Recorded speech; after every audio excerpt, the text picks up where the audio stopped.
Hi guys, on April 2019, I started to inform the public about the existence of slavery to common addictions everywhere in the country and around the world. It was after I met with State Representative Sarah Anthony and Senator Curtis Artel, where I brought to their attention the ongoing slavery in the state of Michigan, where I live. This relatively new formation of slavery started in the 20th century in the US and now spread to many other countries.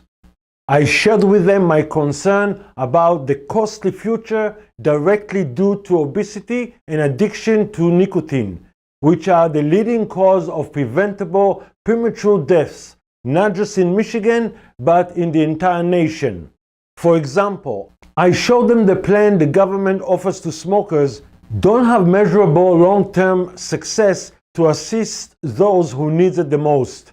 However, my major concern is not about adults already suffering from diseases caused directly from slavery to common addictions, but to the future of our children. Many of them are second, third, and even fourth generation of slavery to common addictions. And in the future, they will have to deal with our inability to find a solution to the pandemic crisis created in the 20th century. For many years, we were educated about action we need to take to save our planet for future generations, right? But how can we save Earth if most pollutions are caused by packaging the common addictive legal drugs we consume all day, every day? Yes, we can try save Earth by educating the public about pollutants, and we can promote recycling, but isn't the condition of Earth reflecting the condition of the people living on it? How can we save Mother Earth when her own children polluting her with materials made to keep the drug of choice fresh and ready to be consumed? How can we ask to save Earth when many of us chronically sick and prematurely dying from being slave to common addictions? Today, many of our children intentionally or unintentionally were enslaved to common addictions. This is unprecedented growing numbers of this form of slavery in human history, and no one is informing the public about the alarming outcome of it in 20 or 30 years from now, when today's children become adults. Is it possible to eradicate the slavery of common addictions? Yes, we can. However, the solution to this crisis is not going to come from our government, but from us, the people. Because throughout history, colonies and countries were heavily relied on working hands to boost its economy. And for some hard jobs, the need for slaves was inevitable. Today, in modern democratic countries, it is illegal to enslave humans to do something against their own free will. But because the public is unaware about the profound power of those legal drugs to activate the reward system in the brain, thus making it easy to those drugs to bypass the five senses of the human conscience, control his free will, and get him unknowingly addicted to it. And the results of it? Simply put, slavery to common addictions, where the person doesn't even know it's happening to him before it's too late. And then it is almost impossible to regain freedom. In an open meeting with the public, I asked Senator Artel two questions. The first question was if obesity is #1 cause of preventable premature death, and we know which food product directly causes it, how come no one sued those corporations just like we sued the tobacco corporations? The senator did not reply to that. In the second question, I asked why we pay sales tax when we buy tobacco and alcohol, but there's no taxation on candy, sweetened soda, and other sugary foods directly linked to obesity. The senator did not reply to that question either. However, one woman sitting next to me simply said, "I don't mind to pay tax on soft soda." Though taxing and restricting advertising on foods directly linked to obesity may help to stop the increasing obesity rate and maybe even lower it, just like what happened with the tobacco consumption in the past 50 years. But it's not going to be politically correct to say something bad about concentrated sucrose, which was rare and expensive drug that was introduced to the nobilities of Europe in the 7th century AD by Arab traders that brought it from the Far East. At that time, there were two main commodities needed for the general public. The first was food to sustain during winter and drought, and the second was cotton for the growing needs of fabrics.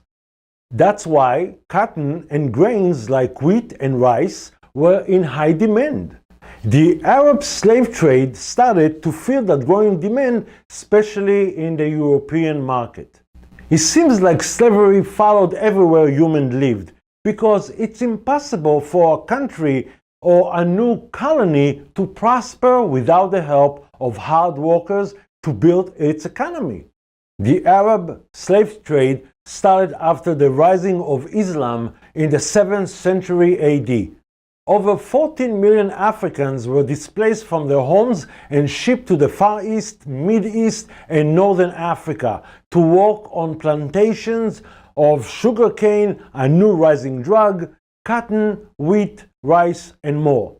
By the end of the 15th century, when Columbus discovered Central America, concentrated sucrose, known as sugar, was still relatively expensive. However, many Europeans who could afford it already knew about it and even tried it. In the next episode, I will show you how the economy of the new colonies in America thrived on drugs production and trafficking it to Europe, and how those drugs in the 20th century enslaved over 70% of the world population to become addicted to them.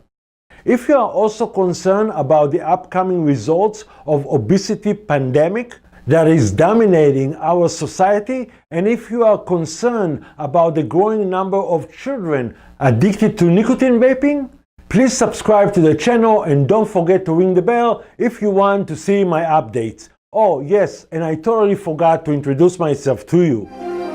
Live from Detroit's news leader, you're watching WDIV, Local 4. America Strikes Back.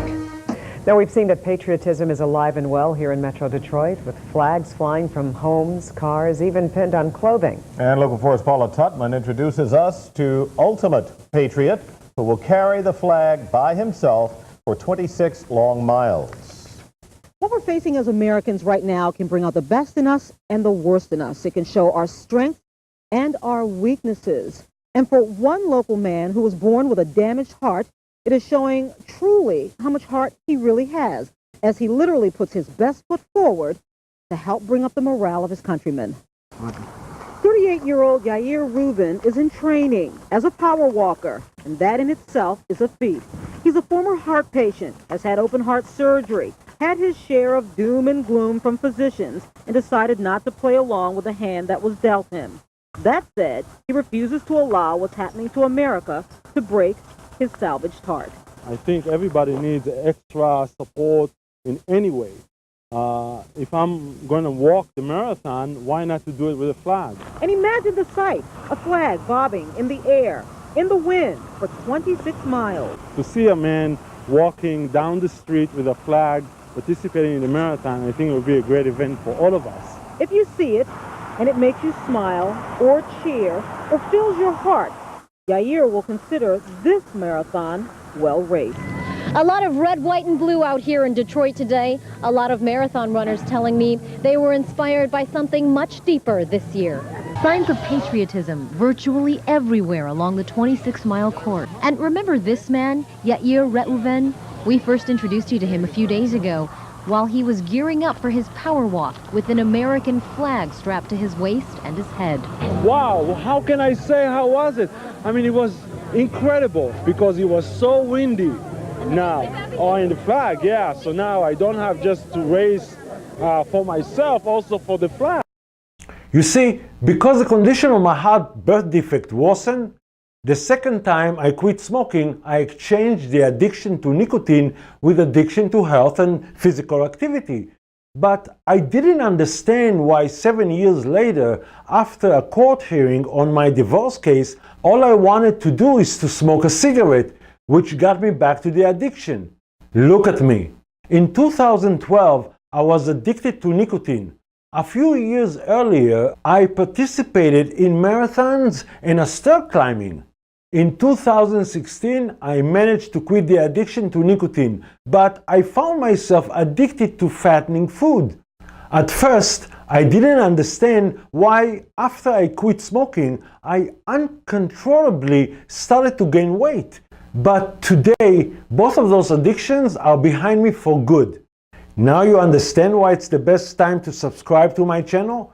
Because you don't want to miss the discovery I made to help me free myself from slavery to common addiction. I see you soon. Bye.